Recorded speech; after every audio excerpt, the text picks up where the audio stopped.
ಬಸವನೆ ಸ್ವರ್ಗ ಸೋಪಾನ, ಬಸವನೆ ಸ್ವರ್ಗ ಸೋಪಾನ. ಶ್ರೀ ಬಸವ ಟಿವಿಯ ಸಮಸ್ತ ವೀಕ್ಷಕ ಬಂಧುಗಳಿಗೂ ಶರಣು ಶರಣಾರ್ಥಿ. ನಾನು ಮೇಘನ ಹಳಿಯಾಳ. ಇವತ್ತಿನ ರೈತ ಮಿತ್ರ ವಿಶೇಷ ಕಾರ್ಯಕ್ರಮಕ್ಕೆ ತಮಗೆಲ್ಲರಿಗೂ ಆದರದ ಸ್ವಾಗತ. ನಮ್ಮ ಇಂದಿನ ಕಾರ್ಯಕ್ರಮಕ್ಕೆ ಅತಿಥಿಗಳಾಗಿ ಆಗಮಿಸಿದಂತಹ ಶ್ರೀ ಚನ್ನಪ್ಪ ಶಿವನಾಗಪ್ಪ ಷಣ್ಮುಖಿಯವರನ್ನು ಕೂಡ ನಮ್ಮ ರೈತ ಮಿತ್ರ ಕಾರ್ಯಕ್ರಮಕ್ಕೆ ಸ್ವಾಗತಿಸೋಣ. ಸರ್, ಕಾರ್ಯಕ್ರಮಕ್ಕೆ ಸ್ವಾಗತ. ನಮಸ್ಕಾರ. ಆರೋಗ್ಯದ ದೃಷ್ಟಿಯಲ್ಲಿ ಕೆಲವು ಬೆಳೆಗಳನ್ನೇ ನಾವು ಬೆಳೆಸಲೇಬೇಕಾಗುತ್ತೆ. ಈಗ ನೋಡಿ, ಇತ್ತೀಚೆಗೆ ನಾವು ಶುಗರ್ ಆಗಿರಬಹುದು, BP ಆಗಿರಬಹುದು, ಈ ತರಹದ ಕಾಯಿಲೆಗಳು ತುಂಬಾ ಜಾಸ್ತಿ ಆಗ್ಬಿಟ್ಟಿದೆ. ಈಗ ಯಾರಿಗೆ ಕೇಳಿದ್ರು ನೀವು ಒಂದು ನಮ್ಮ ಈಗ ನಿಮ್ಮ ಕಡೆ ಆದ್ರೆ ರೊಟ್ಟಿ ತಿನ್ನಿ ಅಂತ ಹೇಳ್ತಾರೆ, ಅಥವಾ ಚಪಾತಿ ತಿನ್ನಿ. ಹೀಗೆ ಕೆಲವೊಂದು ಸಮಸ್ಯೆಗಳಿಗೆ ಕೆಲವೊಂದು ಪರಿಹಾರದ ದೃಷ್ಟಿಯಲ್ಲಿ ಕೆಲವೊಂದು ಬೆಳೆಗಳನ್ನ ನಾವು ಅತಿಯಾಗಿ ಬೆಳೆಕೆ ಶುರು ಮಾಡಿದೀವಿ. ಆ ತರಹದ ಒಂದು ಬೆಳೆಗಳಲ್ಲಿ ಗೋಧಿ ಕೂಡ ಒಂದು. ಇತ್ತೀಚೆಗಂತೂ ಅದು ತುಂಬಾ ಮಾರಾಟ ಆಗ್ತಾ ಇದೆ, ತುಂಬಾ ಬಳಸ್ತಾ ಇದ್ದಾರೆ ಕೂಡ. ಕೆಲವರು ಹೇಳ್ತಾರೆ ಅಂದ್ರೆ ಅನ್ನವನ್ನ ಜಾಸ್ತಿ ನಾವು ತಿನ್ನಬಾರ್ದು, ಅನ್ನದಿಂದ ಮೈ ಬರುತ್ತೆ, ಬೊಜ್ಜು ಬರುತ್ತೆ ಅಂತ ಕೆಲವು ಮಾತುಗಳು ಕೂಡ ಇದೆ. ಆ ದೃಷ್ಟಿಯಲ್ಲಿ ನೋಡೋದಾದ್ರೆ ಗೋಧಿಯನ್ನ ನಾವು ಹೆಚ್ಚು ಬಳಕೆ ಮಾಡ್ತಾ ಇದ್ದೀವಿ ಈಗ. ಸೊ ಈ ಗೋಧಿ ಅಂತ ಬಂದಾಗ ಇದರ ನಿರ್ವಹಣೆ ಆಗಿರಬಹುದು, ಆ ಬೆಳೆಯುವ ಹಂತ ಆಗಿರಬಹುದು, ಯಾವ ರೀತಿ ಇರುತ್ತೆ ಸರ್? ಒಂದು ಗೋಧಿಯಲ್ಲಿ 2 ಜಾತಿ ಗೋಧಿಗಳು ಇರ್ತವೆ. ನೀರಾವರಿ ಗೋಧಿ, ಒಣಬೇಸಾಯ ಗೋಧಿ ಅಂತ ಇರ್ತದೆ. ಈ 2 ಜಾತಿ ಗೋಧಿಗಳನ್ನ ಅಥವಾ ಅವ್ರ ತಕ್ಕಂತ ಭೂಮಿಗೆ ಅಳವಡಿಸ್ಕೊಂತಾರೆ. ನಾವು ಒಣಬೇಸಾಯ ಗೋಧಿಗಳನ್ನ ಬಿತ್ತನೆ ಮಾಡ್ತೀವಿ. ನೀರಾವರಿ ಗೋಧಿ ಅಂತ ಬಂದ್ರೆ ನೀರಾವರಿ ಒಂದು ಕೆನಾಲ್ ನೀರಲ್ಲಿ, ಒಂದು ನದಿ ಅಂಚಿನಲ್ಲಿರಲಿ, ಬೋರ್ವೆಲ್ ಅಂದ್ರಲ್ಲಿ ಅದನ್ನ ನೀರಾವರಿ ಗೋಧಿಯನ್ನು ಬೆಳಿತಾರೆ. ನೀರಾವರಿ ಗೋಧಿಗೂ ಒಣಬೇಸಾಯ ಗೋಧಿಗೂ ಅಜಗಜಾಂತರ ವ್ಯತ್ಯಾಸ ಇದೆ. ಇದು ಸತ್ಯ ಹೇಳ್ಬೇಕಂತಂದ್ರೆ ಒಣಬೇಸಾಯಲ್ಲಿ ಇವತ್ತ ಒಂದ್ ರೂಪಾಯಿ ಇದ್ದಂಗ, ಅದು ಒಣಬೇಸಾಯ ₹1 ಇದ್ದಂಗ. ಇದು ನೀರಾವರಿ ಗೋಧಿ ಏನಪ್ಪ ಅಂದ್ರೆ ಒಂದು 40 ಪೈಸೆ ಇದ್ದಂಗ. ಅದು ಒಂದೇ ಕಾಳು, ಇದಕ್ಕೆ ಈ ರೇಟು, ಇದಕ್ಕೆ ಈ ರೇಟು. ಇಷ್ಟು ಒಂದು ಇರ್ತಕ್ಕಂಥ ಒಂದು ಆಹಾರ ಧಾನ್ಯದ ಒಂದು ಪದ್ಧತಿ. ಯಾಕೆ ಅದಂತಂದ್ರೆ ಈ ಒಣಬೇಸಾಯಲ್ಲಿ ಇರ್ತಕ್ಕಂಥ ನಾವು ಮನುಷ್ಯರಿಂದ ಹಿಡ್ಕೊಂಡು ಬೀಜಗಳು, ಬೆಳೆಗಳು ಅಷ್ಟ ಒಳ್ಳೆ ಬೆಳೆ ಇರ್ತವೆ. ಮನುಷ್ಯನ ಮಾತು ಸಹಿತ ಅಷ್ಟ ಒಂದು ರಿಯಾಕ್ಟ್ ಆಗಿ ಕರೆಕ್ಟ್ ಬರ್ತವೆ. ಯಾಕೆ ಬರ್ತಾವ ಅಂತಂದ್ರೆ ಈ ಇರ್ತಕ್ಕಂಥ ಬೀಜಗಳ ಒಂದು ಪೌಷ್ಟಿಕತೆ. ಒಣಬೇಸಾಯಲ್ಲಿ ಗೋಧಿಯಲ್ಲಿ ಏನಾಕೈತೆ ಅಂತಂದ್ರೆ ನಾವು ಅದರ ಒಂದು ಹಿಟ್ಟು ಒಂದು ತಿಳುವ ಒಂದು ಬರ್ತಲ್ಲ, ಅದ್ರ ಹಿಟ್ಟಿನಲ್ಲಿ ಇರ್ತಕ್ಕಂಥದ್ದು ಒಂದು ದೇಹದಲ್ಲಿ ಇರ್ತಕ್ಕಂಥ ಪೌಷ್ಟಿಕಾಂಶಗಳನ್ನ ಸರಿಯಾಗಿ ಸಮರ್ಥವಾಗಿ ಒಂದು ಮನುಷ್ಯನಿಗೆ ಆಗಿಂದಾಗ ಕೊಡ್ತೈತೆ. ಅದು ಒಣಬೇಸಾಯ ಗೋಧಿ ಅಗದಿ ಪರಿಶುದ್ಧವಾದ ಪೌಷ್ಟಿಕವಾದಂಥ ಆಹಾರ ಯಾವ್ದಪ್ಪ ಅಂದ್ರೆ ಗೋಧಿ. ಇವತ್ತು ಗೋಧಿ ನಾವು ಯಾಕೆ ಇದು ಮಾಡ್ತೀವಿ ಅಂದ್ರೆ, ಗೋಧಿಯನ್ನ ನಾವು ತಿಂದೀವಿ, ನಾವು ಅದು ಚಪಾತಿರಲ್ಲಿ, ಉಪ್ಪಿಟ್ಟರಲ್ಲಿ, ಇವತ್ತು ಅದನ್ನ ಆಹಾರ ಧಾನ್ಯಾಗೆ ನಾವು ಉಪಯೋಗಿಸ್ತಿದ್ವಿ. ಒಣಬೇಸಾಯ ಬಗ್ಗೆ ನಾವು ಗೋಧಿ ಬಗ್ಗೆ ಹೇಳ್ಬೇಕಂತಂದ್ರೆ ಅದನ್ನ ಮುಂಗಾರಲ್ಲಿ ಬಿತ್ತದಲ್ಲ. ಯಾವ್ದೇ ಬೆಳೆಗೂ ಒಂದು ಕಾಲವನ್ನು ನಿಗದಿಯನ್ನ ಮಾಡಿಬಿಟ್ಟಿದ್ವಿ. ಆವಾಗ ನಾವು ಬಿತ್ತನೆ ಅವಧಿ ಯಾವ ಬರ್ತಪ್ಪ ಅಂತಂದ್ರೆ ಅಕ್ಟೋಬರ್ ನಂತರ ಬಿತ್ತನೆ ಮಾಡ್ತೀವಿ. ಅಂದ್ರೆ ಸ್ವಾತಿ ಮಳೆ, ಅದನ್ನ ಹಿಂದೆ ಹೇಳಿದೆ, ಯಾವ ಬೆಳೆಗೆ ಯಾವ ಬೀಜನ ಹಾಕ್ಬೇಕು. ಇದು ಅತ್ಯವಶ್ಯಕ ಇರ್ತಕ್ಕಂಥ ಪ್ರತಿಯೊಂದನ್ನು ನಾವೇನ್ ಮಾಡ್ತೀವಿ ಅಂದ್ರೆ ತಿಂಗಳ ಮಳೆ ಇವನ್ನ ನಾವು ಕಟಾವು ನಂತರ ಕಟಾವಿನ ಯಾವ ತಿಂಗಳಿದೆ ಆ ಬೀಜನ ಬಿತ್ತನೆ ಮಾಡ್ಕೊಂಡ್ರೆ ಯಾವ ಮಳೆ ಇದೆ ಅದನ್ನೆಲ್ಲ ಆಯ್ಕೆ ಮಾಡ್ಕೊಂಡ ಬಿತ್ತನೆ ಮಾಡ್ತೀವಿ. ಈ ಗೋಧಿ ಬೆಳೆ ಬಗ್ಗೆ ಹೇಳ್ಬೇಕಂತಂದ್ರೆ ಸ್ವಾತಿ ಮಳೆ ಟೈಮ್ ಅಂದ್ರೆ ಅಕ್ಟೋಬರ್ ಸ್ವಾತಿ ಮಳೆ ಅಂದ್ರೆ ಆ ಮಳೆಯ ಅಂತ್ಯಕಾಲ, ಮಳೆಗಾಲದ ಅಂತ್ಯಕಾಲ. ಸ್ವಾತಿ ಮಳೆ ಅಂದ್ರೆ ಏನಪ್ಪ, ಸ್ವಾತಿ ಮಳೆ ಆಗಿಂದ ಇನ್ಯಾತರ ಮಳೆ ಅಂತಂತಾರೆ.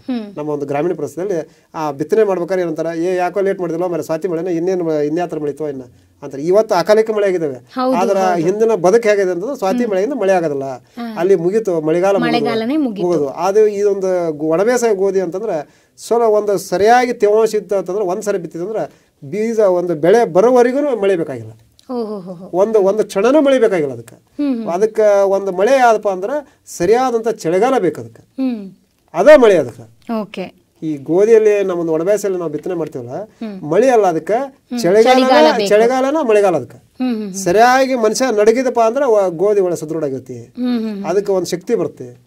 ಇದು ನಮ್ಮಲ್ಲಿ ಒಣಬೇಸಾಯಲ್ಲಿ ಇರ್ತಕ್ಕಂಥ ಗೋಧಿ. ಅದರದ ಒಂದು ಏನಪ್ಪಾ ಅಂದ್ರೆ ಬಿತ್ತಿನಾಗ ಎಳೆ ಹೊಡೆಯೋದಿಲ್ಲ, ಮಧ್ಯಂತರ ಬೇಸಾಯ ಇಲ್ಲ. ಅದಕ್ಕೆ ಒಂದ್ಸರಿ ಬಿತ್ತಿರ ಸಾಕು. ಅದನ್ನ ಏನು ನಾವು ಮಧ್ಯಂತರ ಬೇಸಾಯ ಮಾಡೋದ್ರಲ್ಲಿ ಏನು ಮಾಡೋದು ಇಲ್ಲ. ಅದಕ್ಕೆ ಔಷಧ ಇಲ್ಲ, ಔಷಧ ಹೊಡೆಯೋದಿಲ್ಲ ನಾವು. ಒಂದು ಯಾಕದಷ್ಟು ಪೌಷ್ಟಿಕ ಐತೆ ಅಂದ್ರೆ ಅದ ಒಂದು ಕಾರಣ. ಇವತ್ತಿಗೆ ಅದಕ್ಕೆ ಔಷಧ ಬಳಕೆ ನಾವು ಇವತ್ತಿಗೆ ಮಾಡಿಲ್ಲ, ಈಗಲೂ ಬಳಸೋದಿಲ್ಲ. ಈಗ ಅದಕ್ಕೆ ಅಂದ್ರೆ ಔಷಧ ಬಳಸೋದಿಲ್ಲ ಅಂತ ಅಂದ್ರೆ ಖಂಡಿತವಾಗ್ಲೂ ಅವುಗಳಿಗೂ ಕೂಡ ಕೆಲವೊಂದು ಈ ಹಾನಿಕಾರಕ ಅಥವಾ ಕೀಟಗಳ ತೊಂದರೆ ಖಂಡಿತವಾಗ್ಲೂ ಇರುತ್ತೆ ಅಂತ ಅನ್ಕೊಂಡಿದ್ದೀನಿ. ಅದನ್ನ ಹೇಗೆ ನೀವು ಪರಿಹಾರ, ಅದಕ್ಕೆ ಈಗ ಒಂದು ಹೇಳ್ಬೇಕಂತಂದ್ರೆ ಗೋಧಿಗೆ ಯಾವತ್ತೂ ರೋಗ ತಗಲೋದಿಲ್ಲ. ಹಾ ಹಾ ಹಾ ಯಾಕ ಅಂತಂದ್ರೆ ಅದು ಒಂದು ಮಳೆಗಾಲಕ್ಕೆ ಟಚ್ ಇರೋದಿಲ್ಲ. ಆನಂತರ ಅದು ಶುದ್ಧವಾದ ಪರಿಶುದ್ಧವಾದ ಚಳಿಗಾಲ ಮತ್ತು ಬಿಸಿಲನ್ನ ತಗೊಂಡ ಬೆಳಿತಿರುತ್ತೆ. ಆ ಟೈಮ್ನಲ್ಲಿ ಏನಾಗತ್ತಂದ್ರೆ ಇವು ಅಕಾಲಿಕ ಮಳೆ ಅಂತ ಬರ್ತಾವ. ಹಲವಾರು ಹಿಂಗಾರು ಬೆಳೆಗೂ ನಮ್ಗೆ ಒಂದು ಬಹಳ ಒಂದು ರೈತಾಪಿಯಲ್ಲಿ ಕುಂಠಿತ ಆಗ್ತಾ ಹೋಗ್ತಾ ಇದೆ. ಹಾಗೆ ತೇವಾಂಶ ಅದಕ್ಕೆ ಹೆಚ್ಚಿನ ಪ್ರಮಾಣದ ತೇವಾಂಶ ಆತಂದ್ರೆ ಅದಕ್ಕೆ ಬಂಡಾರ ರೋಗ ಅಂತ ಬರುತ್ತೆ. ನಾವು ನೀರ ಹಾಸೋದಿಲ್ಲ, ಒಣಬೇಸಾಯ ಬಗ್ಗೆ ಹೇಳ್ಬೇಕಂದ್ರೆ ನಾವು ನೀರು ಹಾಸೋದಿಲ್ಲ. ಅಕಾಲಿಕ ಮಳೆ ಯಾರ ಕೈಯಿಂದ? ಹೌದು, ಅಕಾಲಿಕ ಮಳೆ ಅತಿವಶಾಗಿ ಇಡೀ ಪ್ರವಾಹ ಬಂತಂದ್ರೆ ಆ ಬೆಳೆ ಸಂಪೂರ್ಣ ಹಾಳಾಗತ್ತೆ. ಇದು ಏನಂದ್ರೆ ಇದು ನಾವು ಅನ್ಕೊಂಡಂತ ರೋಗ ಅಲ್ಲ. ನಮ್ಮ ಭೂಮಿ ಒಣ ಒಂದು ಡ್ರೈ ಇತ್ತಂದ್ರೆ ಸಂಪೂರ್ಣವಾಗಿ ರೋಗ ಮುಕ್ತವಾಗಿ ನಮಗೆ ಬೆಳೆ ಬರ್ತಾ ಇದೆ. ಆ ಬೆಳೆ ಒಂದು ಹೇಗೆ ಬರ್ತಂತಂದ್ರೆ ಅದಕ್ಕೆ ಅವಧಿ ಇರೋದ 3 ತಿಂಗಳ 90 ದಿನ. 3 ತಿಂಗಳ ಆಯ್ತು 3 ದಿನ ನಿಲ್ಲೋದಿಲ್ಲ ಅಂತ ಅಂತದ. ಆ ಕಟಾವ್ ಅಂತ ಎಷ್ಟು ಭಾಳ ವಿಭಿನ್ನ ಐತೆ ಇದ್ರಾಗಿದೆ. ನಿಮ್ಗೆ ಹೇಳ್ಬೇಕಂತಂದ್ರೆ ಎಲ್ಲಾ ಬೆಳೆಗೂ ಒಂದೊಂದ್ ತರ ಕಟಾವ್ ಅಂತ ಬಹಳ ಪ್ರಾಮುಖ್ಯತೆ ಇದೆ. ಆ 3 ತಿಂಗಳ ಅವಧಿಯಲ್ಲಿ ಒಂದ್ ಏನಾಕತ್ತಂದ್ರೆ ಗೋಧಿ ಬೆಳೆಯಲ್ಲಿ 3 ತಿಂಗಳ ಆಯ್ತು 3 ದಿನ ನಿಲ್ಲೋದಿಲ್ಲ ಅಂತ ಹೇಳ್ತದೆ. ಆ 3 ದಿನ ಅಂತಂದ್ರೆ ನೀವು ಎಲ್ಲಾರ ನಾನು ಗೋಧಿ ಬಿತ್ತಿ ಇವತ್ತು ಕಟಾವ್ ಬಂದೈತೆ ನಾ ಬೆಂಗಳೂರಾಗ ಕುತ್ಕೊಂಡೇನ ಅಂತ ವಾರಗಟ್ಟಲೆ ಕುತ್ಕೊಂಡೆ ಅಂದ್ರೆ ಗೋಧಿ ಪೂರ್ತಿ ಹಾಳಾಗುತ್ತೆ. ಅದಕ್ಕೆ ಏನು ಮಳಿ ಬೇಕಾಗಿಲ್ಲ, ಚಳಿ ಬೇಕಾಗಿಲ್ಲ, ಏನಿಲ್ಲ. ಕಟಾವ ಹಂತ ಹೆಂಗ್ ಬರ್ತಂತ ನಿಮ್ಗೆ ಹೇಳ್ಬೇಕಂತಂದ್ರೆ ಆ ಒಂದು ಅಲ್ಪ ಸ್ವಲ್ಪ ಹಸಿ ಇದ್ದಾಗನ ಅಂದ್ರೆ ಇನ್ನೊಂದ್ 4 ದಿನದ ಒಣಗ್ತದೆ. ಅಲ್ಪ ಸ್ವಲ್ಪ ಹಸಿ ಇದ್ದಾಗನ ಅದನ್ನ ಕಿತ್ತು ಅದನ್ನ ಸಿವುಡನ ಕಟ್ಟಬೇಕು. ಕಟ್ಟಿ ಶೇಖರಣೆ ಮಾಡಿದ್ರೆ ಮಾತ್ರ ಅದನ್ನ ಒಕ್ಕಲಿ ಮಾಡಕ ಸಾಧ್ಯ. ಇಲ್ಲ ಏನ್ ಮಾಡ್ತಂದ್ರೆ ನಾವು ಒಂದು ಸುಮ್ಮನೆ ನಮ್ ಗೋಧಿ ಮಾತ್ರ ಬಿತ್ತೇವೆ ಅಂತ ಮಾಡಿ ಒಂದು 15 ದಿವಸ ಇಲ್ಲಿ ನಾವು ಎಲ್ಲರಲ್ಲೇ ನಾವು ಉಳ್ಕೊಂಡ್ಬಿಟ್ಟಿವಿ ಅಂತಂದ್ರೆ ಗೋಧಿ ಒಂದು ಸುಂಟ್ರಗಾಳಿ ಇರಲಿ ಬಿರುಗಾಳಿ ಇರಲಿ ಬಿಡ್ತಂದ್ರೆ ಪೂರ್ತಿ ಅಲ್ಲ ಕಟ್ಟಾಗಿ ಹಾರ್ಕೊಂತ ಹೋಗ್ಬಿಡ್ತೈತಿ. ಇದು ಒಂದು ಇರ್ತಕ್ಕಂಥ ಇದು ವ್ಯವಸ್ಥೆ. ಅದನ್ನ ಎಲ್ಲರೂ ಏನ್ ಮಾಡ್ತಾರಂದ್ರೆ ಏನೇನು 3 ತಿಂಗಳು ಆಯ್ತು 3 ದಿನ ಇಲ್ಲದಲ್ಲ ದಳ ಅದನ್ನ ಕಿತ್ತು ಬಿಡ್ರಿ ಅಂತ ಹೇಳಿ ಅದರ ಒಂದು ಕಟಾವಿನ ಹಂತ ಅತ್ಯವಶ್ಯ. ಅದು ಅಂದ್ರೆ ಹಗಲಿ ಮಾಡೋಂಥ ಕೆಲಸ ಅಲ್ಲ. ಕಟಾವ್ ಅಂತ ಹಗಲಿ ಮಾಡೋಂಥದ್ದಲ್ಲ, ಯಾವ ಮಿಷನ್ ಇಂದ ಬಳಕೆ ಮಾಡೋಂಥದ್ದಲ್ಲ. ನಾವು ಒಣಬೇಸ ಬಗ್ಗೆ ಗೋಧಿ ಬಗ್ಗೆ ಹೇಳ್ಬೇಕಂತಂದ್ರೆ ನಾವ್ ಏನ್ ಮಾಡ್ತೀವಿ ಅಂತಂದ್ರೆ ಬೆಳಿಗ್ಗೆ 4 ಗಂಟೆಗೆ ನಸಿನಾಗ 4 ಗಂಟೆಗೆ ನಾವು ಎದ್ದು ನಮ್ಮ ಒಂದು ಕೃಷಿ ಕಾರ್ಮಿಕರಲ್ಲಿ ಇಲ್ಲರ ಮನೆಯ ಒಂದು ನಮ್ಮ ಹೆಂಡರು ಮತ್ತು ಮಕ್ಕಳನ್ನು ಕರ್ಕೊಂಡು ಹೋಗಿ ಒಂದು ಕತ್ತಲದಲ್ಲಿ 4 ಗಂಟೆಯಲ್ಲಿ ಕತ್ತಲದಲ್ಲಿ ಅದನ್ನ ಏನ್ ಮಾಡ್ತೀವಿ ಅಂದ್ರೆ ಕೀಳಕ್ ಸ್ಟಾರ್ಟ್ ಮಾಡ್ತೀವಿ. ಅಷ್ಟು ರಾತ್ರಿಯಲ್ಲೇ ಕೀಳಕ್ ಸ್ಟಾರ್ಟ್ ಮಾಡ್ತೀವಿ. ಯಾಕ್ರಿ ನೀವು ಮುಂಜಾನೆ ಸಂಜೆ ಮುಂದೆ 7 ಗಂಟೆ 8 ಗಂಟೆಗೆ ಸ್ಟಾರ್ಟ್ ಮಾಡ್ಬೋದಲ್ಲ ಅಂತ ನೀವು ಕೇಳ್ತೀರಿ. ಹಗಲಲ್ಲೇ ಬಿಸಿಲು ಇರ್ತೈತಿ. ಅದು ಬೆಳೆ ಒಂದು ಕಟಾವ್ ಅಂತ ಅಂದ್ರೆ ಪೂರ್ತಿ ಏರಿಕೆ ಬಿಸಿಲು ಇರುತ್ತೆ. ಅಂದ್ರೆ ಅದರ ಬೆಳೆ ಕಟಾವ್ ಅಂತ ಯಾವ ಬರ್ತಪ್ಪ ಅಂದ್ರೆ ಜನವರಿಯಿಂದ ಫೆಬ್ರವರಿ ಅಂತ ಬರ್ತೈತಿ. ಆ ಜನವರಿ ಫೆಬ್ರವರಿ ಅಂದ್ರೆ ಅವರಾತ್ರಿ ಅಮಾಸೆ ಅಂತ ಬರ್ತೈತಿ. ಅವರಾತ್ರಿ ಅಮಾಸೆಯಲ್ಲಿ ಶಿವರಾತ್ರಿ ಅಲ್ಲಿ ಪೂರ್ತಿ ಬಿಸಿಲಂತ ಸಮಯ. ಆವತ್ತಿನ ಹಗಲಲ್ಲಿ ಬರೀ ಒಂದು ನಮ್ಮಲ್ಲಿ ಅಂತಂದ್ರೆ ಬರೀ ಬಯಲಿ ನಿಲ್ಲಕ್ಕಾಗಲ್ಲ, ಯಾವ್ದಾರ ಗಿಡದ ನೆಳಗೆ ನಿಲ್ಬೇಕು. ಅಂತ ಪರಿಸ್ಥಿತಿಯಲ್ಲಿ ಏನ್ ಕಟಾವ್ ಮಾಡಕ್ ಬರ್ತೀವಿ ಎಲ್ಲ ಕೈ ಎಲ್ಲ ರಕ್ತ ಬಂದ್ಬಿಡ್ತಾವ. ಆ ಹಗಲತ್ತಲ್ಲಿ ಮಾಡಕ್ ಹೋದ್ರೆ ಕೈ ಎಲ್ಲ ರಕ್ತ ಬರ್ತಾವ. ಅವಾಗ ಏನ್ ಮಾಡ್ತೀವಿ ಅಂದ್ರೆ ನಾವು ನಸಿನಾಗ 4 ಗಂಟೆಗೆ ಹೊಲಕ್ಕೆ ಜಮೀನಿಗೆ ಹೋಗಿ ಅದನ್ನ ಒಂದು 4 ತಾಸಿನ ಅವಧಿಯಲ್ಲಿ ಆ 4 ರಿಂದ 6 ಗಂಟೆವರೆಗೆ ಅದನ್ನ 4 ತಾಸಿನ ಅವಧಿಯಲ್ಲಿ ಅದನ್ನ ಕಟಾವ್ ಅಂತ ಮಾಡ್ತೀವಿ. ಆಗ ತಕ್ಷಣ ಅದನ್ನ ಕಿತ್ತು ಅದು ಈ ಒಂದು ಬೆಳತನಕಂದ್ರೆ ಒಂದು ಏನಾಗ್ತದೆ ತಂಪಾಗಿ ಹುಲ್ಲು ಮೆತ್ತಾಗ್ತದೆ. ಅವಾಗ ನಾವು ಕಟಾವು ಮಾಡಿ ಅದನ್ನ ಒಂದು ಪೆಂಡಿ ಕಟ್ಟಿ ಶೇಖರಣೆ ಮಾಡಿ ಇಡ್ತೀವಿ. ಅವತ್ತು ನಮ್ಮ ಬೆಳೆ ಸಂಪೂರ್ಣವಾಗಿ ಅದನ್ನ ಒಕ್ಕಲಿ ಮಾಡಕರಲ್ಲಿ ಗದಾಕತಿ. ನಾವು ಯಾವಾಗ ಮಾಡಕ್ ಹೋದ್ವಿ ಅಂದ್ರೆ ಒಂದು ಕಡ್ಡಿನ ನಿಲ್ಸಕ್ಕಾಗಲ್ಲ. ಹಗಲಲ್ಲೇ ಪೂರ್ತಿ ಸುಂಟ್ರಗಾಳಿ ಇರ್ತೈತಿ. ಆ ಗಾಳಿಗೆಲ್ಲ ಹೋಗ್ಬಿಡುತ್ತೆ. ನೋಡಿ ಇಲ್ಲಿ ಪ್ರತಿ ಬೆಳೆಯು ಮೊದಲನೇ ಹಂತದಿಂದ ಕೊನೆ ತನಕನೂ ಎಷ್ಟು ನಾವು ಕಣ್ಣಲ್ಲಿ ಕಣ್ಣಿಟ್ಟು ನೋಡ್ಬೇಕಾಗತ್ತೆ. ಅಂದ್ರೆ ಎಷ್ಟು ಜಾಗೃತಿಯಿಂದ ಇರ್ಬೇಕಾಗತ್ತೆ ರೈತ. ಪ್ರತಿ ಹಂತನೂ ಪ್ರತಿ ಕ್ಷಣ ಕೂಡ ಅವನು ಎಚ್ಚರದಿಂದಾನೇ ಇರಬೇಕು. ಅಂದ್ರೆ ಇವತ್ತು ನನ್ನ ಬೆಳೆ ಬಂದಿದೆ, ತುಂಬಾ ಚೆನ್ನಾಗಿ ಬೆಳೆದಿದೆ ಅಂತ ಅದನ್ನ ನಿರ್ಲಕ್ಷ್ಯ ಮಾಡಿ ಅಥವಾ ಬರುತ್ತೆ ಬಿಡು ಅಂತ ಹೇಳಿ ಅದನ್ನ ಯಾರಿಗೋ ಒಪ್ಸಿ ಕೂಡ ಹೋಗಕ್ಕಾಗಲ್ಲ. ಸೊ ಪ್ರತಿ ಹಂತದಲ್ಲೂ ರೈತ ತಾನೇ ಇದ್ದು ಅಲ್ಲಿ ಎಲ್ಲರನ್ನು ಕೂಡಿಸ್ಕೊಂಡಾಗಿರಬಹುದು ಅಥವಾ ತಾನೇ ಶ್ರಮಪಟ್ಟಾಗಿರಬಹುದು ಆ ಬೆಳೆಯನ್ನ ಕೊನೆ ತನಕನೂ ಕಾಯ್ತಾ ಇರಬೇಕು. ಈ ಕೊನೆ ತನಕ ಅಂದ ತಕ್ಷಣ ನಾವು ಗೋಧಿಯಲ್ಲೂ ಕೂಡ ನಾವು ಮಾರುಕಟ್ಟೆಯನ್ನು ಖಂಡಿತವಾಗ್ಲೂ ನಾವು ಕೇಳಲೇಬೇಕು ಅದ್ರ ಬಗ್ಗೆ. ಗೋಧಿಯಲ್ಲಿ ಈ ಬೆಳೆದ ಗೋಧಿಯನ್ನ ನೀವು ಮಾರುಕಟ್ಟೆಗೆ ಸಾಗಿಸೋದಾಗಿರಬಹುದು ಅಥವಾ ಈಗಿನ ಬೆಲೆ ಆಗಿರಬಹುದು, ಇದ್ರೆಲ್ಲ ವ್ಯವಸ್ಥೆ ಎಲ್ಲ ಹೇಗಿದೆ ಸರ್ ಗೋಧಿ ವಿಷಯದಲ್ಲಿ? ಒಣಬೇಸಾಯ ಗೋಧಿ ಅಂತಂದ್ರೆ ರೈತರು ಸರ್ವೇಸಾಮಾನ್ಯವಾಗಿ ಮಾರುಕಟ್ಟೆಯಲ್ಲಿ ಮಾರದಲ್ಲ. ಯಾಕೆ ಮಾರದಲ್ಲ ಅಂತಂತಂದ್ರೆ ಒಂದು ಹೆಚ್ಚಿನ ಪ್ರಮಾಣದಲ್ಲಿ ಉತ್ಪಾದನೆ ಮಾಡುವಂತ ಶಕ್ತಿ ರೈತರಿಗಿಲ್ಲ. ಯಾಕಂದ್ರೆ ಈಗ ನಾವು ಗೋಧಿ ಅಂತಂದಾಗನ ಮಾರುಕಟ್ಟೆಯಲ್ಲಿ ಮೋಸ ಇದೆ. ರೈತಗೆ ಮೋಸ ಇಲ್ಲ, ತಗೊಳಂತ ಗ್ರಾಹಕರಿಗೆ ಮೋಸ ಇದೆ. ಇದು ಒಣಬೇಸಾಯ ಗೋಧಿ ಅಂತಾನೆ ಕೊಡ್ತಾರೆ.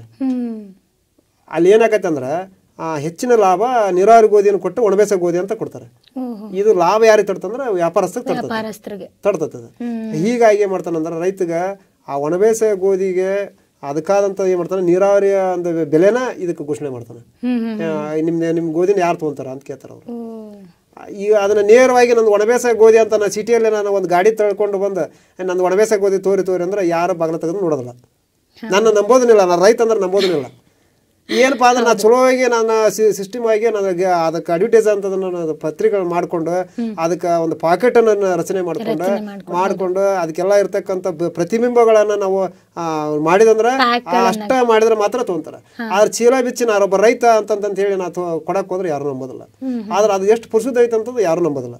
ಅದು ತಿಂದಾಗನ ಸಾರಿ ರೀ ನಿಮ್ಗೆ ತಪ್ಪು ಮಾಡಿದೀವಿ ಅಂತ ಹೇಳ್ತಾರೆ.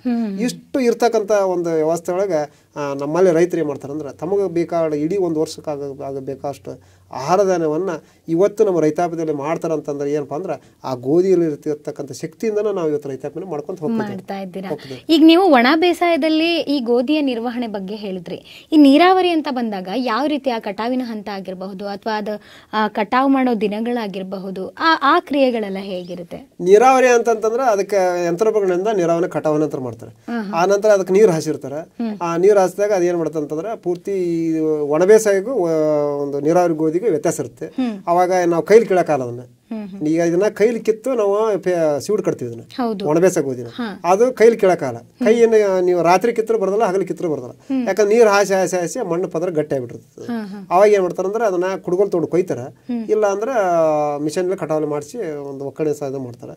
ಅದನ್ನ ಏನ್ ಮಾಡ್ತಾರೆ ಮಾರುಕಟ್ಟೆ ವ್ಯವಸ್ಥೆಯಲ್ಲಿ ಇವತ್ತು ಅದನ್ನ ಮಾರಾಟ ಮಾಡ್ತಿದ್ದಾರೆ. ಅದನ್ನ ಅದರ ವ್ಯವಸ್ಥೆ ಎಲ್ಲ ಮಾರುಕಟ್ಟೆ ವ್ಯವಸ್ಥೆ. ನಂತರ ಈ ಜೋಳ ಕೂಡ ಅದರ ಬೆನ್ನಲ್ಲೇ ಬರುತ್ತೆ. ನೀವು ಆಗ್ಲೇ ಗೋವಿನ ಜೋಳ ಬಗ್ಗೆ ಹೇಳಿದ್ರೆ, ಜೋಳ ಆಗಿರಬಹುದು, ಕಡಲೆ ಆಗಿರಬಹುದು, ಇದರ ಒಂದು ಬೆಳೆಯೋ ರೀತಿ ಸರ್? ಜೋಳ ಮತ್ತು ಕಡಲೆ ಬಗ್ಗೆ ಹೇಳ್ಬೇಕಂತಂದ್ರೆ ಇದು ಹಿಂಗಾರಿ ಬೆಳೆ. ಈ ಜೋಳ ಅಂತಂದ್ರೆ ಮುಂಗಾರಲ್ಲಿ ಬಿತ್ತಕ್ಕಾಗಲ್ಲ. ಈಗ ಬಿತ್ತಬಹುದು, ಹೈಬ್ರಿಡ್ ತಳಿಗಳಾದಂತವುಗಳನ್ನ ಬಿತ್ತಬಹುದು. ನಮ್ಮಲ್ಲಿ ಒಂದು ಬಿಜಾಪುರ ಜೋಳ, ಒಂದು ಮಾರದಂಡಿ, ದುಂಡದೇನಿ ಅಂತ ಮೂರು ಜಾತಿ ತರ ಬರ್ತಾವೆ. ಆ ಒಂದು ಜಾತಿಗಳ ಬೀಜಗಳನ್ನ ನಾವು ಹಿಂಗಾರಿ ಅಂತ ಬಿತ್ತನೆಯಲ್ಲಿ ಅವಧಿಯಲ್ಲಿ ನಾವು ಮಾಡ್ತಾ ಇದ್ದೀವಿ. ಮುಂಗಾರಿಯಲ್ಲಿ ಶೇಂಗಾ ಹಾಗೂ ಹೆಸರುಗಳನ್ನು ತೆಗೆದುಕೊಂಡು ಆ ಜಮೀನಿಗೆ ಮತ್ತೆ ಹಿಂಗಾರಿ ಬೆಳೆ ಆದ ಪರ್ಯಾಯ ಬೆಳೆವಾಗಿ ನಾವು ಜೋಳ ಮತ್ತು ಕಡಲೆಯನ್ನು ಬಿತ್ತೀವಿ. ಆ ಜೋಳದ ಬಗ್ಗೆ ನಾವು ಹೇಳ್ಬೇಕಂತಂದ್ರೆ ಒಂದು 3 ಜಾತಿಯ ಜೋಳದ ಬಿತ್ತನೆ ಬೀಜಗಳು ಇದಾವೆ. ಅದರ ಒಂದು ಬೀಜದ ಮೊಳಕೆ ಪ್ರಮಾಣ ಎಷ್ಟಪ್ಪ ಅಂದ್ರೆ ಅದ್ರ 2 ಇಂಚು ಅದ್ರ ಸಾಕದ ಜೋಳಕ್ಕೆ. ಅದು ಯಾವ ಬೀಜಕ್ಕಾದ್ರೆ ಒಂದು ಮೊಳಕೆ ಪ್ರಮಾಣನ ನಾವು ಜಾಗೃತವಾಗಿ ಇಟ್ಕೋಬೇಕು. ಎಲ್ಲಾ ಬೀಜನು ಎಲ್ಲಾ ಒಂದೇ ತರ ಬಿತ್ತನೆ ಮಾಡಕ್ ಆಗಲ್ಲ. ಪ್ರತಿ ಒಂದು ಬೀಜಕ್ಕೂ ಒಂದು ಮಿದು ಇರುತ್ತೆ. ಹಾಗೆ ನಾವು ಏನ್ ಮಾಡಬೇಕಪ್ಪ ಅಂತಂದ್ರೆ ಒಂದು ಜೋಳದಲ್ಲಿ ಏನಾಯ್ತಂದ್ರೆ ಸುಮಾರು ಒಂದು 20-25 ನಂತರ ಅದಕ್ಕೆ ಮಧ್ಯಂತರ ಬೇಸಾಯ ಮಾಡ್ತೀವಿ. ಮಧ್ಯಂತರ ಬೇಸಾಯ ಮಾಡಿದಾಗ ಸುಮಾರು ಒಂದು 40 ರಿಂದ 50 ದಿನ ಆಗಿದ್ದಾಗ ಅದಕ್ಕೊಂದು ನಂಜಾಣ ರೋಗ ಅಂತ ಬರುತ್ತೆ. ನಂಜಾಣ ರೋಗ ಅಂತ ಬರುತ್ತೆ. ಅದೇ ನಂಜಾಣ ರೋಗ ಅಂತಂದ್ರೆ ಗೋವಿನ ಜೋಳ ಎರಡು ಒಂದೇ ಜಾತಿ ಅವು. ಜೋಳ ಅಂದ್ರೆ ಎರಡು ಒಂದಕ್ಕೆ ಇರ್ತಾವೆ. ಅವಾಗ ಏನಾಕತ್ತಂದ್ರೆ ಅದು ಒಂದು ಏನೋ ಸುಳಿ ತಿನ್ನುವಂತ ರೋಗ. ಅದಕ್ಕಾದಂತ ಔಷಧಗಳು ನಿಮಾಮಿಕ್ಟ್ ಬೆಂಜೋಟ್ರಲ್ಲಿ ಪ್ರತಿಯೊಂದು ಔಷಧಗಳನ್ನ ಸರಿಯಾದ ಪ್ರಮಾಣದಾಗ ನಾವು ಟೈಮ್ ತಕ್ಕಂಗೆ ನಾವು ಬಳಕೆ ಮಾಡ್ತೀವಿ. ಆ ಜೋಳದಲ್ಲಿ ಒಂದು ಹಂತದಲ್ಲಿ ನಾವು ಮಾಡ್ಬೋದು. ಮುಂದೆ ತೆನೆ ಕಟ್ಟ ಹಂತದಲ್ಲಿ ಸುಮಾರು ಒಂದು ಏನಾಕತ್ತಂದ್ರೆ 90-95 ನಂತರ ತೆನೆ ಕಟ್ಟ ಹಂತ ಅಂತ ಬರ್ತದೆ ಒಂದು ಬೆಳೆಗೆ. ಆ ಜೋಳಕ್ಕೆ ಆ ತೆನೆ ಕಟ್ಟ ಹಂತದಲ್ಲಿ ಏನಾಕತ್ತಪ್ಪ ಅಂದ್ರೆ ನುಸಿ ರೋಗ ಅಂತ ಬರುತ್ತೆ. ನುಸಿ ರೋಗ ಅಂತ ಬರುತ್ತೆ. ಅದನ್ನ ನೀವು ಹೆಂಗ್ ಕಂಟ್ರೋಲ್ ಮಾಡ್ತೀರಿ ಅಂತ ಹೇಳ್ತೀರಿ. ಅದು ಆಕಸ್ಮಿಕ. ಈಗ ಎಲ್ಲಾ ಜೋಳಕ್ಕೂ ಅದು ರೋಗ ಬರ್ತೈತೆ ಅಂತ ನಾ ಹೇಳಕ್ಕಾಗಲ್ಲ. ಅಂದ್ರೆ ಆಕಸ್ಮಿಕ ಅಂದ್ರೆ ಅದು ಬರೋ ಹಂತದಲ್ಲಿ ಗೊತ್ತಾಗಲ್ಲ ಅಥವಾ ಯಾವ ರೀತಿ ಅಂದ್ರೆ ಅದನ್ನೇ ಹೇಳ್ತಾ ಇದ್ದೀನಿ ನಾನು. ಇವತ್ತು ಹಿಂದೆ ಹೇಳ್ದಂಗೆ ಸೂರ್ಯಪಾನದಲ್ಲಿ ಮಂಜು ಬಂತಂದ್ರ ಅದು ಕಾಳಾಗದಲ್ಲ, ಹಂಗ ಇದು ಏನಾಕತ್ತಂದ್ರ ಒಂದು ಜೋಳದಲ್ಲಿ ಒಂದು ಅದಕ್ಕದಂತ ಒಂದು ಎನರ್ಜಿ ಇರ್ತೈತಿ. ಜೋಳ ಕಟ್ಟ ಹಂತದಲ್ಲಿ ಒಂದು ರಕ್ಷಣೆ ಅಂತ ಇರುತ್ತೆ. ಪ್ರತಿ ಒಂದು ಮನುಷ್ಯಾಗ ನಾವು ಇವತ್ತು ಅರಿವೆನ ಹಾಕ್ಬೇಕಾದ್ರೆ ಅದಕ್ಕೊಂದು ಕಟ್ಟೋ ಹಂತದಲ್ಲಿ ಒಂದು ರಕ್ಷಣೆ ಇರ್ತೈತಿ. ಹಾಗೆ ಒಂದು ಈಗ ಸೂರ್ಯಪಾನದಲ್ಲಿ ಹಳದಿ ಪೌಡರ್ ಬರುತ್ತೆ. ಅದು ಅಂದ ಬೀಜಕ್ಕೆ ಇರ್ತಕ್ಕಂಥ ಪೌಷ್ಟಿಕತೆ ಅದು. ಹಾಗೆ ಜೋಳಕ್ಕೆ ಒಂದು ವೈಟ್ ಪೌಡರ್ ಅಂತ ಬರುತ್ತೆ. ತೆನೆ ಕಟ್ಟ ಹಂತದಲ್ಲಿ ವೈಟ್ ಪೌಡರ್ ಬರುತ್ತೆ. ಹಿಂಗ್ ಹಿಡಿದು ಬಿಟ್ರೆ ಕೈ ಎಲ್ಲ ಬಿಳಿಯಾಗ್ಬಿಡುತ್ತೆ. ಆ ತೆನಿ ಹಿಡಿದು ಬಿಟ್ರೆ ಕೈ ಎಲ್ಲ ಬೆಳೆದಾಗತ್ತೆ. ಆ ಪೌಡರ್ ಏನ್ ಮಾಡ್ತಂದ್ರೆ ಯಾವ್ದು ವೈರಸ್ ಬರ್ದಂಗೆ ಕಂಟ್ರೋಲ್ ಮಾಡ್ತಾ ಇರ್ತದೆ, ಯಾವ ರೋಗಗಳನ್ನು ಬರ್ದಂಗೆ ಕಂಟ್ರೋಲ್ ಮಾಡ್ತದೆ. ಜೋಪಾನಾಗಿ ಇಟ್ಕೊಂತದ್ದು ಕವಚ ಅಂತಾರ ಅದಕ್ಕೆ. ಆ ರೀತಿ ಅದ ಒಂದು ಸಸ್ಯದಲ್ಲಿ ಉತ್ಪಾದನೆ ಆಕೈತದ. ಆ ಟೈಮ್ನಲ್ಲಿ ಜೋರಾದಂತ ಮಳೆ, ಅಕಾಲದಂತ ಮಳೆ ಬಂದ್ಬಿಡ್ತಂದ್ರ ಆ ಪೌಡರ್ ಹೋತಂದ್ರ ಇಡೀ ಆಟೋಮೆಟಿಕ್ ಆಗಿ ಬೀಜ ರೋಗದಿಂದ ತುತ್ತಾಕತ್ತೆ. ಇದು ಆಕಸ್ಮಿಕ, ಮೊದಲೇ ಹೇಳ್ದಂಗೆ ಆಕಸ್ಮಿಕ ಅಂತ. ಈ ಕಡಲೆ ಅಂತ ಬಂದ್ರೆ ಅದು ಯಾವ ರೀತಿ? ಕಡಲೆ ಅಂತಂದ್ರೆ ಅದು ಏನಂತಂದ್ರೆ ಅದು ಹಿಂಗಾರಿ ಬೆಳೆನ ನಮ್ಮ ಕಡಲೆ ಬೆಳೆ. ಅದು ಇವತ್ತು ವಾಣಿಜ್ಯ ಬೆಳೆ ಆಗಿ ಬಹಳ ಒಂದು ಲಾಭದಾಯಕ ಆಗಿದೆ. ಇವತ್ತು ನಮ್ಮ ರೈತರು ಬಹಳ ಅದಕ್ಕೆ ಮುಂದುವರೆದಿದ್ದಾರೆ. ಅದರಲ್ಲೂ ವಿಧಗಳಿದೆ, ಎಷ್ಟು ವಿಧ ಇದೆ, ಯಾವ ರೀತಿ? ಅದರ ಇದೆ ಅಂತಂದ್ರೆ ಒಂದು 2 ಜಾತಿ ವಿಧ ಇದೆ. ಒಂದು ನಮ್ಮಲ್ಲಿ ಇರ್ತಕ್ಕಂಥ 1 ಅಡಿ 1.5 ಅಡಿ ರೀತಿ ಒಂದು ಬೀಜದ ವೆರೈಟಿ ಇದೆ. ಆನಂತರ NBG 47 ಅಂತಂತಂದು 3 ಅಡಿ ಎತ್ತರ ಬೆಳೀತಾ ಇದೆ. ಅದು NBG 47 ಯಾಕೆ ಬೆಳಿತಾರ ಅಂತಂದ್ರೆ ಒಂದು ಕೃಷಿ ಕಾರ್ಮಿಕರ ತೊಂದರೆಯಿಂದ ನಾವು ಬೆಳೆ ಬಂದಾಗ ಅದನ್ನ ಹೇಗೆ ನಾವು ತುರ್ತಾಗಿ ನಾವು ಕ್ರಮ ಕೊಡ್ಬೇಕಂದ್ರೆ NBG 47 ಆಯ್ಕೆ ಮಾಡ್ಕೊಂಡಿದ್ದಾರೆ ರೈತರು. ಇವತ್ತು ಅದು ಕೃಷಿ ವಿಶ್ವವಿದ್ಯಾಲಯದವರು ಅವರು ಅದನ್ನ ಶಿಫಾರಸು ಮಾಡಿದ್ದಾರೆ. ಅದರ ಒಂದು ಎತ್ತರ ಅವಧಿ ಅಂದ್ರೆ ಒಂದು 3 ಅಡಿ ಬರ್ತದೆ. 3 ಅಡಿ ಅಂದ್ರೆ ಯಂತ್ರೋಪಗಳಿಂದ ಅದನ್ನ ಕಟಾವು ಮಾಡಿಸ್ಬೋದು. ಈ ಒಂದು ನಮ್ಮ ಇರ್ತಕ್ಕಂಥ ತಳಿ ಬಗ್ಗೆ ಹೇಳ್ಬೇಕಂತಂದ್ರೆ 1.5 ಅಡಿ ಬಗ್ಗೆ ಇರ್ತವೆ ಹೇಳ್ಬೇಕಂತಂದ್ರೆ ಒಂದು ಬೆಳೆಯ ಒಂದು ಪ್ರತಿ ಒಂದು ಹಂತಕ್ಕೂ ಮೊಳಕೆ ಪ್ರಮಾಣ ಏನಪ್ಪಾ ಅಂತಂದ್ರೆ ಒಂದು 3 ಇಂಚ್ ಆದ್ರೆ ಸಾಕು ಮಣ್ಣು. ಆದ್ರೆ ಮಣ್ಣು ಗಾಳಿ ಆಡೋ ರೀತಿ ಅದನ್ನ ಲೇಪನ ಮಾಡಬೇಕು. ಮಣ್ಣು ಅಂದ್ರೆ ಅದಕ್ಕೆ ಗಾಳಿ ಮುಖ್ಯ, ಬೀಜಕ್ಕೆ ಗಾಳಿ ಆಡಬಾರ್ದು. ಅಂದ್ರೆ ಗಾಳಿ ಆಡ್ತಂದ್ರೆ ಹಸಿ ಆರಿ ಬಿಡ್ತದೆ. ಹಸಿ ಆಡ್ತಂದ್ರೆ ಅದ್ರಲ್ಲಿ ಮೊಳಕೆ ಚುಚ್ಚೋದಿಲ್ಲ. ಹಿಂಗಾರಿ ಬೆಳೆ ಒಣಕೊಂಡ್ಬಿಡ್ತೈತಿ. ಈಗ ನಮ್ಗೆ ಈಗ ಮಾತಾಡ್ತಾ ನಮ್ಗೆ ನೀರಿಲ್ಲ ಅಂದ್ರೆ ನಾಲಿಗೆ ಹೆಂಗ್ ಬರ್ತೈತೆ ಆ ರೀತಿ ಅದೇನಾಗ್ಬಿಡ್ತಂದ್ರೆ ಅದನ್ನ ನಾವು ಸರಿಯಾಗಿ ಭದ್ರತೆಯಾಗಿ ಗಾಳಿ ಆಡದ ರೀತಿ ಅದನ್ನ ಪೂರ್ತಿ ನಾವು ಮಣ್ಣನ್ನ ಸರಿಯಾಗಿ ಎತ್ತುಗಳಿಂದ ಪ್ರೆಸ್ ಮಾಡ್ಬೇಕು. ಅದನ್ನ ಮಾಡಿದೇವ ಅಂತಂದ್ರೆ ಸಫಿಸಿಯೆಂಟ್ ಆಗಿ ಮೊಳಕೆ ಬರ್ತದೆ. ಮೊಳಕೆ ಬಂದ ಒಂದು ಏನಪ್ಪಾ ಅಂದ್ರೆ ಸುಮಾರು 25ರಿಂದ 30 ಒಳಗೆ ನಂತರ ಅದನ್ನ ಮಧ್ಯಂತರ ಅಂತ ಬೇಸಾಯ ಅಂತ ಮಾಡ್ತೀವಿ. ಮಧ್ಯಂತರ ಬೇಸಾಯ ಮಾಡಿದಾಗ ಮುಂದೆ ಏನು ಕಾಣುತ್ತಪ್ಪ ಅಂದ್ರೆ ಸಿಡಿ ರೋಗ ಅಂತ ಬರ್ತದೆ. ಸಿಡಿ ರೋಗ ಅಂತ ಬರ್ತದೆ. ಯಾವ ರೀತಿ ಗೊತ್ತಾಗುತ್ತೆ? ಸಿಡಿ ರೋಗ ಅಂತಂದ್ರೆ ಅದು ಇರ್ತಕ್ಕಂಥ ಒಂದು ನಮ್ಮ ಭೂಮಿಯಲ್ಲಿ ಕೊರತೆಗಳು. ಭೂಮಿಯಲ್ಲಿ ಕೊರತೆಗಳು ಅಂತಂದ್ರೆ ನಾವು ಏನ್ ಮಾಡ್ಬೇಕಂದ್ರೆ ಬೀಜ ಬಿತ್ತನೆ ಮೊದಲೇ ಏನ್ ಮಾಡ್ಬೇಕಂತಂದ್ರೆ ಬೀಜವನ್ನ ಲೇಪನ ಮಾಡ್ಬೇಕು. ಬೀಜೋಪಚಾರ ಅಂತಾರೆ ಅದಕ್ಕೆ. ಬೀಜೋಪಚಾರ ಮಾಡ್ಬೇಕಂತಂದ್ರೆ ಟ್ರೈಕೋಡರ್ಮಾ ಅಂತ ಬರುತ್ತೆ. ಟ್ರೈಕೋಡರ್ಮಾ ಇವತ್ತು ನಮ್ಮ ಕೃಷಿ ಇಲಾಖೆದವ್ರು ಸಾಕಷ್ಟು ಕೊಡ್ತಾರೆ. ಅದನ್ನ ನಾವೇನ್ ಮಾಡ್ತೀವಿ ಅಂತಂದ್ರೆ ರೈತರು ಅದನ್ನ ಸರಿಯಾಗಿ ಯಾವ ಟೈಮ್ ನಾವು ಮಾಡಿದ್ರೆ ನಮ್ಗೆ ಗೊತ್ತಿರ್ಬೇಕು. ಅದನ್ನ ಬೀಜೋಪಚಾರ ಮಾಡಿ ನಾವು ಬೆತ್ತಿದ್ವಿ ಅಂದ್ರೆ ಸಸಿಯಲ್ಲಿ ಒಂದು ಬೇರಲ್ಲಿ ಅದನ್ನ ಏನ್ ಮಾಡ್ತಂದ್ರೆ ಸಿಡಿ ರೋಗ ಅಂತ ಅಂತಂದ್ರೆ ಬೇರನ್ನ ಕಟ್ ಮಾಡುವಂತ ಕೆಲಸ. ಈ ಒಂದು ಲಕ್ಷಣಗಳೇನಪ್ಪಾ ಅಂದ್ರೆ ಬೇರುಗಳನ್ನು ಕಟ್ ಮಾಡಿಬಿಡ್ತಂದ್ರೆ ಸಸಿ ಅದು ಆಟೋಮೆಟಿಕ್ ಆಗಿ ಒಣಗಿಬಿಡ್ತೈತಿ. ಇದು ಅಂದ್ರೆ ಅದನ್ನ ತಾಯಿ ಬೇರು ಅಂತ ಇರ್ತಾರ, ಆ ತಾಯಿ ಬೇರನ್ನ ಕಟ್ ಮಾಡಿಬಿಡ್ತದೆ. ಆ ಬೇರು ಕಟ್ ಮಾಡಿಬಿಡ್ತಂದ್ರೆ ಆ ಸಸ್ಯ ಆಟೋಮೆಟಿಕ್ ಒಣಗುತ್ತೆ. ಅದು ನಾವು ಏನಾದ್ರು ಬೀಜೋಪಚಾರ ಮಾಡಿದ್ರೆ ಅದು ಎಲ್ಲಿ ಅದು ಕೋಶಗಳು ಸ್ಪ್ರೆಡ್ ಆಗೋದಿಲ್ಲ, ಹರಡೋದಲ್ಲ, ಆಟೋಮೆಟಿಕ್ ಆಗಿ ನಾಶ ಆಗ್ಬಿಡುತ್ತೆ. ಇದು ಒಂದು ಮುಂಜಾಗ್ರತೆಯಾಗಿ ಕ್ರಮ ಕೊಡ್ಬೇಕು. ಮುಂದೆ ಅದಕ್ಕೆ ಏನಾಗತ್ತೆ, ಕೀಡಿಗೆ ತುತ್ತಾಕತ್ತದ. ಈಗ ಕೀಡಿಗೆ ತುತ್ತಾಕತಿ ಹೇಗೆ ತುತ್ತಾಕತ್ತೆ ಅಂದ್ರೆ ಸುಮಾರು ಒಂದು 60-65 ದಿನಕ್ಕೆ ಕಾಯಿ ಕಟ್ಟು ಅಂತ ಬರ್ತದೆ. 60 ದಿನಕ್ಕೆ ಕಾಯಿ ಹೂ ಬಿಡೋದಾಗ ಚಲೋ ಬಿಡುತ್ತೆ. ಒಂದು ಸುಮಾರು 70 ದಿನ ಆತಂತಂದ್ರೆ ಪೂರ್ತಿ ಕಾಯಿ ಕಾಳು ಮೂಡಕ್ ಸ್ಟಾರ್ಟ್ ಆಗತ್ತೆ. ಆ ಕಾಳು ಮೂಡೋದಂತಂದ್ರೆ ಏನ್ ಮಾಡುತ್ತಂತಂದ್ರೆ ಅವಾಗ ಎಲಿಯೊಳಗೆ ಕೀಡಿ ಉತ್ಪಾದನೆ ಆಗುತ್ತೆ. ಕೀಟ ಉತ್ಪಾದನೆ ಆಗುತ್ತೆ. ಆ ಎಲಿ ಏನ್ ಮಾಡ್ತಂದ್ರ ವಸ್ತಿ ಕಾಳಿನೊಳಗೆ ರಾತ್ರಿ ಏನ್ ಮಾಡ್ತಾ ವಸ್ತಿ ಪೂರ್ತಿ ಕಾಳನ್ನ ಒಳಗಡೆ ಕಾಳು ಬೇಕು ಅಂತ ಕಾಳು ಒಳಗಡೆ ರಾತ್ರಿ ಇಡೀ ಅದನ್ನ ಎಲ್ಲ ಹಗಲಿ ಎಲಿ ಮ್ಯಾಗಿರುತ್ತೆ, ರಾತ್ರಿ ಎಲ್ಲ ಕಾಳನ್ನ ಬೇಕು ಅಂತ ಹೋಗ್ತದೆ. ಅಂದ್ರೆ ಬೆಳಕಿರೋಷ್ಟು ಹೊತ್ತು ಎಲೆ ಮೇಲೆ ಇರುತ್ತೆ, ರಾತ್ರಿ ಹೊತ್ತು ಕಾಳು ಒಳಗಡೆ ಸೇರ್ಕೊಳ್ಳುತ್ತೆ. ಆನಂತರ ಏನಂದ್ರೆ ಕ್ಷಣಕ್ಕೆ ಸ್ಪ್ರೆಡ್ ಆಗತ್ತದ. ಬರೀ ಒಂದ ಕೀಡೆ ಇಡೀ ಬೆಳೆನ ತಿಂದತ್ತೇನೆ ಅಂತ ಅನ್ನಬಾರ್ದು. ಪ್ರತಿ ದಿನನೂ ಅದ್ರ ಕ್ರಿಯೆ ಚಲೋ ಇರ್ತೈತಿ. ಪತಂಗಗಳು ರಾತ್ರಿ ಎಲ್ಲ ಸ್ಪ್ರೆಡ್ ಮಾಡ್ಕೊಂತ ಹೋಗ್ತವು. ಇವತ್ತೆಲ್ಲ ಕೀಡಿ ಉತ್ಪಾದನೆ ಆಗೋದು ಪತಂಗಗಳ ಮುಖಾಂತರ. ಅದಕ್ಕೆ ನಾವು ಮೋಹಕ ಬೆಳೆಗಳನ್ನು ನಾವು ಅತ್ಯವಶ್ಯವಾಗಿ ಬಳಕೆ ಮಾಡಬೇಕು. ಆನಂತರ ಕೀಡೆಗಳು ಹೇಗೆ ಬರ್ತಾವ ಅಂತಂದ್ರೆ ಆ ಕೀಡೆಗಳ ನಿರ್ವಹಣೆ ಹೇಗಂತಂದ್ರೆ ಒಂದು ಕೊರೋಜನ್ ಆಗಿರ್ಬೋದು, ಇಮ್ಯಾಮೆಕ್ಟಿವ್ ಬೆಂಜೋವಿಟ್ ಆಗಿರ್ಬೋದು, ಪ್ರೋಕ್ಲೈಮ್ ಆಗಿರ್ಬೋದು, ಎಲ್ಲ ಔಷಧಗಳನ್ನು ನಾವು ಸರಿಯಾದ ಪ್ರಮಾಣದಲ್ಲಿ ಔಷಧಗಳನ್ನು ಸಿಂಪಡಣೆ ಮಾಡಿದ್ವಿ ಅಂತಂದ್ರೆ ಒಂದ್ಸರಿ ನಾಶ ಮಾಡಿದ್ವಿ ಅಂತಂದ್ರೆ ಒಂದು ಹಂತದಲ್ಲಿ ಕಂಟ್ರೋಲ್ ಆಗತ್ತೆ. ಮುಂದೆ ಆಗೋ ಹಂತದಲ್ಲಿ ಇನ್ನೂ ಏನಾರು ಇತ್ತಂದ್ರೆ ಅದೊಂದು ಸರಿ ಸ್ಪ್ರೇ ಮಾಡ್ಬೋದು. ಅದು ಅದರ ಬೆಳೆ ಅವಧಿ 95 ದಿವಸ. ಅದನ್ನ ಕಟಾವು ಮಾಡೋದಾಗಿರಬಹುದು ಅಥವಾ ಅದನ್ನ ಮಾರುಕಟ್ಟೆಗೆ ಅಥವಾ ಅದರ ಈಗಿನ ಬೆಲೆಗಳ ಬಗ್ಗೆ, ಈಗಂತೂ ಅದನ್ನ ತುಂಬಾ ಬಳಸ್ತಾ ಇದ್ದಾರೆ ಕೂಡ, ಕಡಲೆ ಬೀಜವನ್ನ ತುಂಬಾ ಬಳಸ್ತಾರೆ ಕೂಡ. ಈಗಿನ ಒಂದು ಇದರಲ್ಲಿ ಕಡಲೆ ಬೀಜದ ಆ ಕಟಾವಿನ ಹಂತ ಆಗಿರಬಹುದು, ಅದನ್ನ ಮಾರುಕಟ್ಟೆಗೆ ಸಾಗಿಸೋದಾಗಿರಬಹುದು, ಯಾವ ರೀತಿ ವ್ಯವಸ್ಥೆ ಆಗಿದೆ ಈಗ ಕಡಲೆ ಬೀಜ ಅಂತಂದ್ರೆ ಬೆಂಗಳೂರು ಭಾಷೆಯಲ್ಲಿ ಹುರ್ಗಡ್ಲೆ ಅಂತಾರೆ. ಈಗ ನಮ್ಮ ಕಡ್ಲೆ ಅಂದ್ರೆ ನಮ್ಗೆ ಗೊತ್ತಾಗತ್ತೆ. ಈ ಪ್ರತಿ ಒಂದು ಜಿಲ್ಲೆಗೆ ಒಂದು ಬೀಜಕ್ಕೆ ಒಂದು ಶಬ್ದ ಇದೆ. ಈಗ ನಾವು ಇಲ್ಲೆಲ್ಲ ಕೇಳಿದಾಗ ಅದಕ್ಕೆ ಹುರ್ಗಡ್ಲೆ ಅಂತಂತಾರೆ. ಆ ಒಂದು ಹುರ್ಗಡ್ಲೆ ಕಟಾವಿನ ಹಂತ ಹೇಗದೀಪ ಅಂತಂದ್ರೆ ಒಂದು ಆ ಟೈಮಿಗೆ ಏನಾಗತ್ತೆ, ಕಾಳು ಮಾಗೈತಿ ಇಲ್ಲ ಅನ್ನೋದು ಗೊತ್ತಾಗಬೇಕಂತಂದ್ರೆ ಅದ್ರದ್ದು ಹೆಂಗಿರ್ತಂದ್ರೆ ಕಾಳು ತಿಂದ್ರೆ ಕಟ್ ಅನ್ಬೇಕು.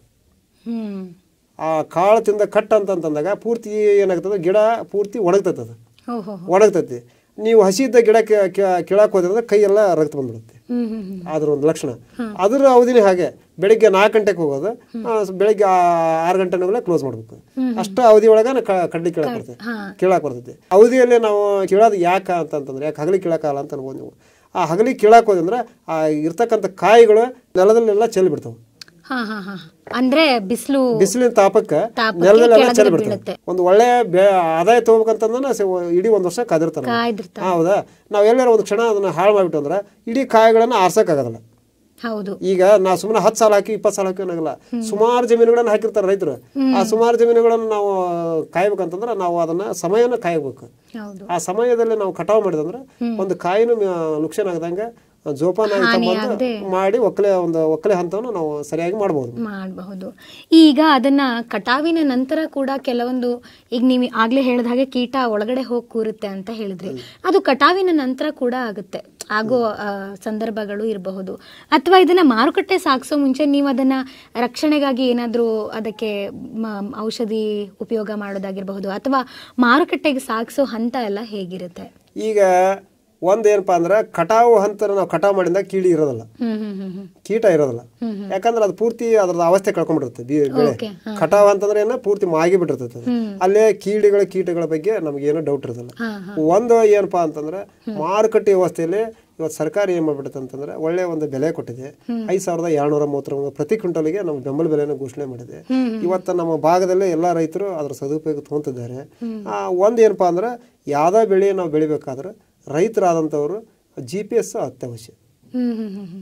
ಪ್ರತಿಯೊಂದು ಈ ಮಾರುಕಟ್ಟೆಯಲ್ಲಿ ಬರೀ ನಾವು ಹೊರಗ ಮಾರುಕಟ್ಟೆಗಿಂತ ಬೆಂಬಲ ಯೋಜನೆ ವ್ಯಾಪ್ತಿಯಲ್ಲಿ ನಾವು ಮಾರ್ಬೇಕಂತಂದ್ರೆ GPS ಅವಶ್ಯ.